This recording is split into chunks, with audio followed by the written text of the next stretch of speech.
In this video, we'll cover how to save filters so you can recall information later. We call this feature simply Saved Views, and you'll find it on your Cases List page, your Facts page, and your Sources page. We'll go over how to create saved views on each of these pages, but let's start with the Cases List page. As we move to the Cases List page, you'll see there is a filter and column selector.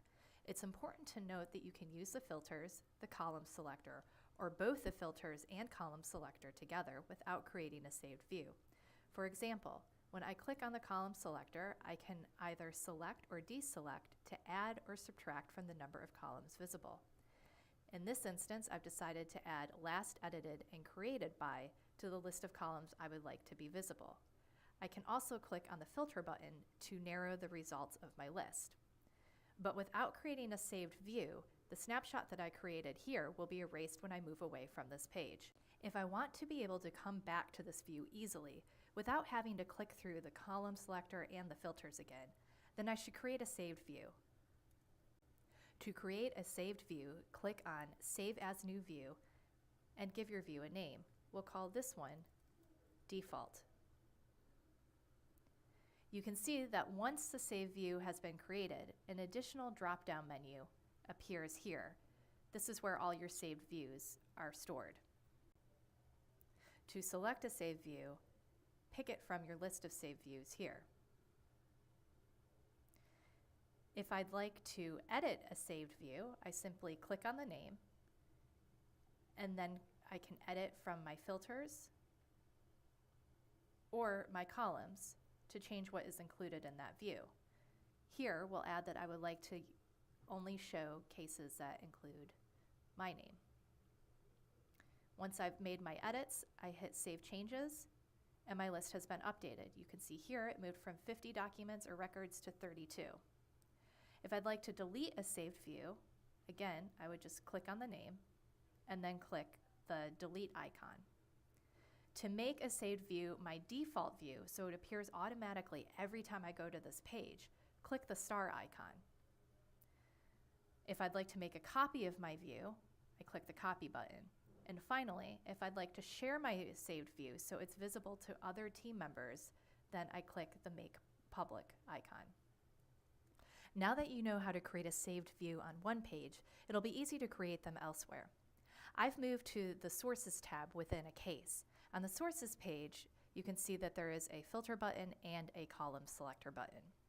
When we're working on the Sources page, it can be helpful to create saved views for documents that you are assigned to review, especially if you're working within a team and certain people are responsible for reviewing certain documents. It's also helpful to create a saved view for documents you have not reviewed or documents that you were in the process of reviewing.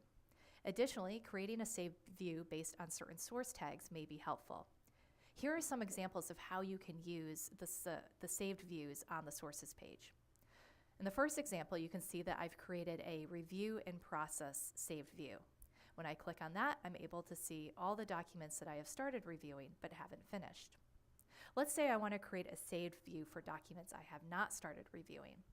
To do that, I would first X out of the saved view, and then I would select my filters. Here, I would like to make sure that I can see the status, whether it's started, not started, or in progress. And I also want to set a filter for status as not started. Once I do that, I click Save as New View, and we'll name this Not Started. You can see here, when I click the saved view, I'm shown the 3 cases where I've not started my review yet. As another example, I may want to be able to see a list of source documents based on a certain source tag. So let's X this out to clear all of our filters and saved views. This time, I'm really interested in finding out what documents in this list I've tagged as exhibits. This time, I will only need to use the Edit filter, and I will choose Tag and then Exhibit. You can see now I have 9 sources that fit this list. If I'd like to save the saved view, I give it a name, Exhibit List, and click Save. I'm able to move between all of my saved views quickly, or If I would like to exit the saved views, I just clear it out here and I can see my full list. The facts page within a case is the other place where you'll likely use saved views. In this case, you can see I've not created a saved view for my facts page. I know this because there is not a saved view button visible here. Again, I can use my filters to sift through information without ever having to create a saved view. However, if I want to be able to recall a snapshot of the facts quickly and over again, it makes sense to create a saved view. For example, maybe I'd like to create a saved view for key facts. So as my case moves along, it's easy for me to go back and see what are the key facts in my case. Again, I give it a name, hit save, and my saved view is now available. Depending on your case, it might make sense to create a saved view for certain witnesses, certain claims, or even certain source documents. If you'd like to generate a report based off of a saved view, you can select the saved view from your facts page and then click Generate Report. The saved view will be carried over to the filters on the reporting page. The last point I'd like to share about saved views is that saved views are not static. They will update as you add more information that fits within the saved view criteria you've created. This is true for any page that has a saved view option available.